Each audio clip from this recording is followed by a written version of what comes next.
महाकुंभ में अखिलेश यादव का बोलना पड़ा भारी। डिप्टी सीएम ब्रजेश पाठक ने दिया तगड़ा जवाब। बोले कुंभ में आकर राजनीतिकरण कर रहे हैं अखिलेश। प्रयागराज में आयोजित कुंभ में पूरे विश्व के साधु श्रद्धालु डुबकी लगा रहे हैं, तो इसी बीच नेताओं ने भी आना जाना शुरू कर दिया है। दरअसल उत्तर प्रदेश के सीएम योगी आदित्यनाथ ने अपने 53 नेताओं के साथ संगम में डुबकी लगाई, लेकिन रविवार को सपा मुखिया अखिलेश यादव ने त्रिवेणी में डुबकी लगाई। अखिलेश यादव ने संगम स्नान के बाद मीडिया को संबोधित करते हुए कहा कि मुझे आज 11 डुबकी लगाने का मौका मिला है और जनता की भलाई के लिए, जनता के जन कल्याण के लिए ये डुबकियां मेरे लिए बहुत जरूरी थी। वहीं पिताजी की मूर्ति पर जवाब देते हुए कहा कि वहां पर लोगों की सेवा हो रही है, उसका लोगों को बुरा नहीं मानना चाहिए। इसके बाद डिप्टी सीएम ब्रजेश पाठक ने कहा कि महाकुंभ में कैबिनेट का आयोजन करना राजनीति बताया था अखिलेश ने, लेकिन उन्होंने मुलायम सिंह जी की प्रतिमा पर जिन लोगों ने कुंभ क्षेत्र में लगाई है वो वहां गए और लोगों से मिले। क्या ये राजनीतिकरण नहीं है? पहले सुनिए डिप्टी सीएम ब्रजेश पाठक क्या कुछ कहते हुए नजर आ रहे हैं, फिर सुनिए अखिलेश यादव के बयान। जब उन्होंने महाकुंभ क्षेत्र में प्रवेश किया कि स्नान करेंगे तो हम सबको अच्छा लगा, हमने स्वागत किया। लेकिन एक बयान उनका लगातार प्रदेश देश की जनता बहुत गंभीरता के साथ देख रही है और मनन कर रही है। उन्होंने कहा कि संगम तट पर, त्रिवेणी में, प्रयागराज में, महाकुंभ परिसर क्षेत्र में कैबिनेट का आयोजित करना राजनीतिक है और उन्होंने मुलायम सिंह जी की प्रतिमा जिन लोगों ने कुंभ क्षेत्र में लगाई है वहां जाकर के उनसे मिलना, क्या ये पॉलिटिकल नहीं है? पॉलिटिकलाइज करना नहीं है? राजनीतिकरण नहीं है महाकुंभ का? भारतीय राजनीति में इस प्रकार की दोरंगी नीति जनता स्वीकार नहीं करती है। अखिलेश यादव जी को अपने गिरेबान में झांकना चाहिए और यह सोचना चाहिए कि एक तरफ आप उंगली उस परंपरा के खिलाफ उठा रहे हैं जो सनातन संस्कृति है, जो सदियों से, सैकड़ों व हजारों वर्षों से परंपरागत ढंग से महाकुंभ आयोजित हो रहा है। जहां तक व्यवस्थाओं का सवाल उन्होंने उठाया, उनसे पूछिए जब उनके कार्यकाल में महाकुंभ का आयोजन हुआ था किस प्रकार की अव्यवस्थाएं थी, गंदगी का साम्राज्य, रैंपेज हुआ था, भगदड़ हुई थी, कितनी जाने गई थी। उनके पास जवाब नहीं है इसका। उनकी विचारधारा ही नहीं है कि सनातन संस्कृति को पुष्पित पल्लवित होते देखें। हमेशा वो नकारात्मक बातें करके लोगों को दिग्भ्रमित करने का असफल प्रयास करते हैं और समाजवादी पार्टी के डीएनए में तुष्टीकरण है। समाजवादी पार्टी की राजनीति में एक वर्ग को खुश करने की बात है। इस शुभ अवसर पर संगम में जो परंपरा है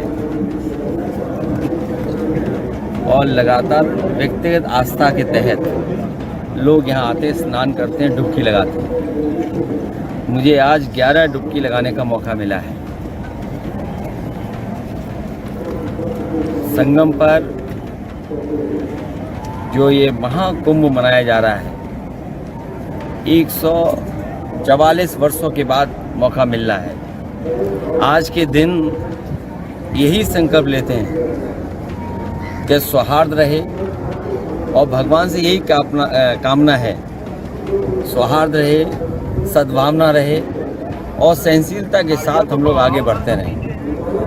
जनता की भलाई के लिए, जनता का कल्याण हो, ऐसा संकल्प, ऐसा हमारा मानना है।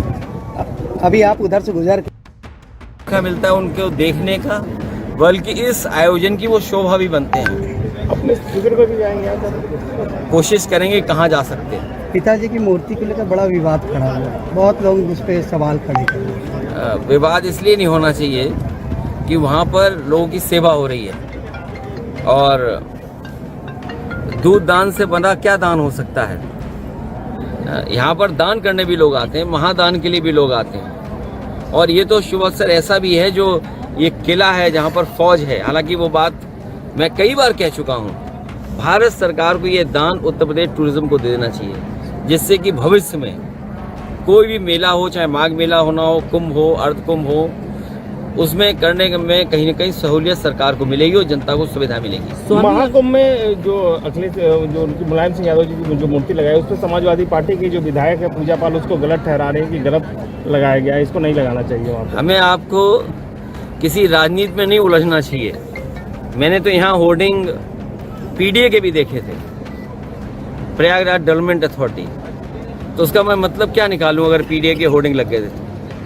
स्वामी मुक्तेश्वरानंद जी ने कहा है कि पूरे मेला परिसर में सिर्फ 2 ही तस्वीरें हैं और जो उसके बाद तस्वीरों को लेकर बात करते हैं और कोई तस्वीरें नहीं दिखाई दे रही हैं। ये कुंभ में क्योंकि 3 नदियां मिलती हैं, गंगा, यमुना और सरस्वती, ये कहीं ना कहीं हमें प्रेरणा देती है कि हम लोगों को मिल करके रहना चाहिए।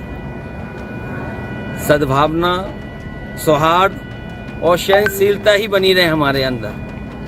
अगर ये तीनों चीजें बनी रहेंगी तो हमें हमेशा महाकुंभ का एहसास बना रहेगा। वो कहते हैं कि बहुत बेस्ट है, आज से 44 साल बाद सहयोग बना और सबसे बेस्ट कुंभ हम ही करा रहे हैं। 144 साल का सहयोग उन्हें मिल गया और आज तो ये भी कहते हैं कि आज के दिन कई स्टार्स एक लाइन में हैं, तो आज हमें भी ये पुण्य के दिन हमें ऐसा मौका मिल गया कि स्नान कर लिया। तो आज के दिन चुनने का कोई खास वजह है? कोई नहीं, जिस दिन माँ गंगा बुला लें माँ गंगा या ने बुलाया। संगम पे जिस दिन का लिखा हो हमारे आपके, हमारा आपका लिखा है मिलने का, तो आज मिलने हमारा। संगम से भैया आपका पुराना नाता रहा है, चाहे नेताजी रहे हो या परिवार के और सदस्य भी रहे हो, अक्सर संगम से नाता रहा है और आना हुआ। पहली बार संगम नहीं आए, कई मौकों पर कई